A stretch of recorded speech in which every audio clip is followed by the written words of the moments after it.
मेरी अंगुलियों पर लर्जिश अब भी बाकी है, जैसे उस रात की सर्द हुआ अब भी मेरे जिस्म में पियोस्त हो। मेरे दादा की बातें जो कभी कहानियों की तरह लगती थीं, अब एक खौफनाक हकीकत बनकर मेरे ज़हन में गूंज रही हैं। वो कहते थे कि कुछ जगहें वक्त के रहम करम पर नहीं होते, बल्कि वक्त खुद उनका कैदी बन जाता है। ऐसी ही एक जगह थी खामोश वादी, एक ऐसा कस्बा जहां माजी के साए आज भी गलियों में भटकते हैं, एक ऐसा अजाब जहां सरगोशियां चीखों में बदल जाती हैं। मैंने उनकी बातों को महज किस्से समझा, लेकिन एक तारीख रात मैंने खुद इस वादी का सफर किया। सड़कें सांप की तरह बल खाती हुई पहाड़ों में खो रही थीं और आसपास के दरख्त ऐसे लग रहे थे जैसे किसी भयानक ख्वाब से निकल कर आए हों। उनकी शाखें मर्दा हाथों की तरह आसमान की तरफ बढ़ी हुई थीं, जैसे किसी अजाब की इल्तिजा कर रही हूं। कुस्बे में दाखिल होते ही एक ऐसी खामोशी छा गई जो कानों को फाड़ देने वाली थी। हवा में एक ऐसी सर्द महरी थी जो हड्डियों को चीर देती थी, और एक ऐसी बू थी जो किसी पुरानी कब्र से आती है। घर वीरान थे, उनकी विंडोज तारीक आंखों की तरह खला में घूर रही थीं, जैसे किसी ने उनमें से रूह खींच ली हो। ऐसा लग रहा था जैसे वक्त यहां ठहर गया हो या शायद पीछे की तरफ चल रहा हो। मैं कस्बे के बीच में पहुंचा तो मुझे एक पुराना चर्च नजर आया। उसकी घंटी जंग आलूद जंजीरों से लटक रही थी, जैसे किसी फांसी के फंदे की तरह। उसकी दीवारों पर बेल बोटे टूट फूट का शिकार थे और उन पर किसी नामालूम जबान में कुछ निशानात कंदा थे। तजस्सुस और खौफ के मिले जले जज्बात के साथ मैं चर्च के अंदर दाखिल हुआ। अंदर अंधेरा था, सिर्फ छत में एक सुराख से चांद की मध्यम रोशनी आ रही थी जो फर्श पर धूल की एक मोटी तह पर पड़ रही थी। हवा में पुरानी लकड़ी, मिट्टी और किसी ऐसी चीज की बू थी जो मुझे मालूम नहीं थी, लेकिन हम आहिस्ता आहिस्ता वो मुझे बेचैन कर रही थी। अचानक मुझे एक आवाज सुनाई दी, एक मध्यम सरगोशी, जैसे कोई मेरे कान में बात कर रहा हो।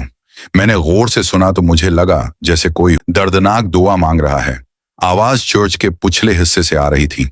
मैं आहिस्ता आहिस्ता उस तरफ बढ़ा तो मुझे एक साया नजर आया, एक इंसानी शक्ल दीवार पर पड़ी हुई। लेकिन जब मैं करीब पहुंचा तो वो साया गायब हो गया, लेकिन उसकी जगह दीवार पर एक खून आलूद हाथ का निशान बन गया था। मेरे दिल की धड़कन तेज हो गई। मैं डर गया, जैसे कोई मुझे अंदर खींच रहा हो। मैं मजीद अंदर गया तो मुझे एक और आवाज सुनाई दी। इस बार एक बच्चे के रोने की आवाज, लेकिन ये आम रोना नहीं था।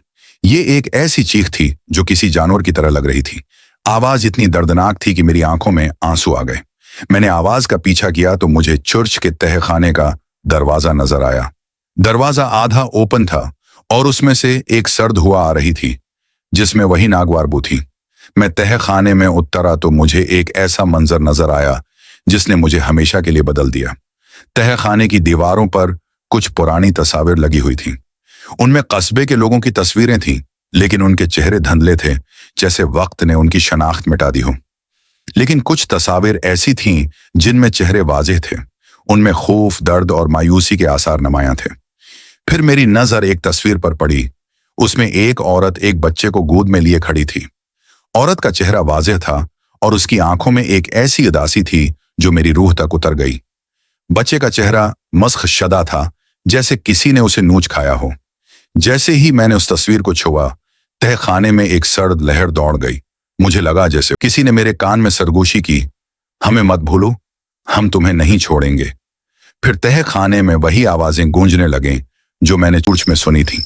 दुआ की सरगोशी, बच्चे की वहशियाना चीख और एक और आवाज, एक मर्द की चीख जो दर्द और हंगामे में थी, खौफ से भरी हुई थी।